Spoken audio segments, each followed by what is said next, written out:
2025 Champions Showdown Day 2. Hikaru Nakamura is playing black against another top American Grandmaster, Ray Robson. And what a game it was. Absolutely mayhem on the board. Robson starts with e4, Nakamura answers with e5, knight f3, knight c6, bishop c4, knight f6, and we have a two knights defense. In some variations, white play here knight g5, and we'll have a fry lever attack, but on grandmaster level, this is not the move that's usually played, and d3 is a slow version of Italian game, and that's what Ray Robson and many grandmasters prefer. h6, c3 preparing the move d4, d6 opening the line for the bishop, castle, g5, very provocative move from Nakamura on move 7, starting attack on the king side without castling the king. b4, bishop develops to g7, a4, Ray Robson is starting an attack on the queen side of the board. That makes sense because he castled short side. Nakamura castles short side despite the fact that he already moved the pawn to g5, and usually the king will not be as safe as it could be with the pawns on h6 and g5. Rook e1, knight goes to e7, ready to jump to g6 and possibly f4. The other idea here could be to have a pawn break with c6 and d5. Robson plays knight d2 with the same ideas to maneuver the knight through f1 to the squares e3, g3, and then possibly to a square f5. Nakamura plays knight g6, knight f1, and d5. Breaking through in the middle, exchange of the pawns, knight takes d5, and bishop b2, protecting the pawn on c3 that was attacked by the knight. The engines here show that it was better to sacrifice that pawn and not to put the bishop in such a sad square on b2, surrounded by its own pawns, and g4, immediately attacking the knight. Knight retreats to d2. We can immediately see here that black, Nakamura, has a serious advantage. His pieces are absolutely greatly positioned. Position is active, and Robson pieces are actually retreat. Knight on d2, knight on f1, bishop on b2 is totally lost, surrounded by its own pawns. So Nakamura has a very big advantage and plays king h7, preparing the move f5 not to run into a pin of the knight on d5. g3, actually weakening the squares, the light squares near the king, and f5, starting attack, direct attack on the white king. b5 for Robson, c6, d4, e4, and the bishop on b2 looks even more pathetic. The knights are still not in the game.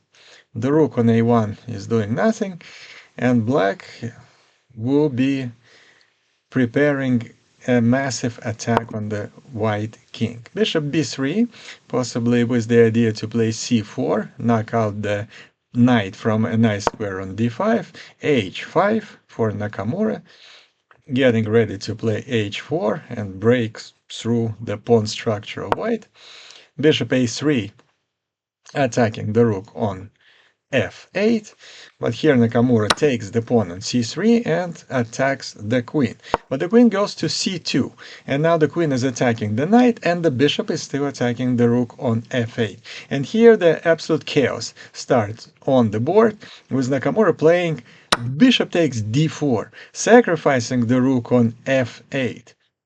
Robson exchanges the pawns on c6 and plays bishop b4, attacking the knight on c3, and Nakamura plays knight e2 check, putting the knight under attack of the rook, but discover attack on the rook on a1. Rook takes e2, bishop takes a1, and now bishop takes the rook on f8, knight takes f8, and now Robson sacrifices the piece on a square e4, knight takes e4, sacrificing the knight. F takes e4, queen takes e4 with a check, and hitting the pawn on c6. King goes away, queen takes c6, attacking the rook on a8. The rook goes to b8, attacking the bishop on b3, and a rook e8, hitting the queen on d8. In this position, the best continuation for black was the move rook b6. And this was giving black a serious advantage, because let's say queen moves away to e4 to still protect the rook, then black has the move bishop f5, a deflection tactics, cannot take the bishop because the rook is still under attack, and after, let's say, queen e3, black pieces are still very, very active, and they have a big advantage. Instead, Nakamura played queen d7. That was a mistake, because after exchange of the queens, now you cannot take it with the bishop, because the rook would be under attack, so knight takes d7, but bishop e6, pinning the knight on d7, and knight b6 is the only move, as it protects the bishop by the knight and by the rook. But a5, challenging the knight on b6.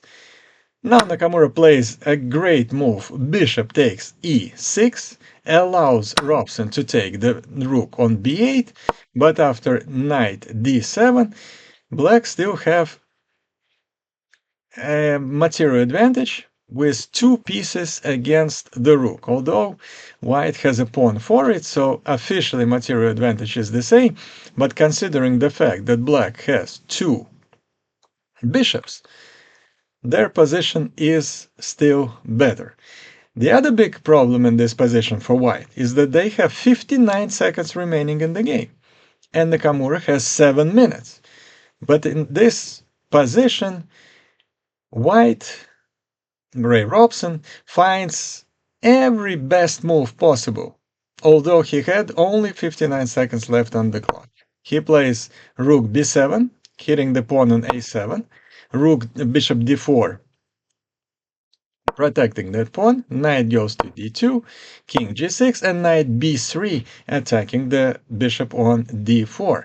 Now, if the bishop just runs away anywhere, let's say on g7 or on c3, white will take the pawn on a7 and will have actually winning chances, because the pawn on a5 becomes very dangerous. So Nakamura takes the knight on b3, and now white takes the knight on d7. That pretty much guarantees them a draw. Usually, again, two bishops is too powerful of a powerful combination against the rook.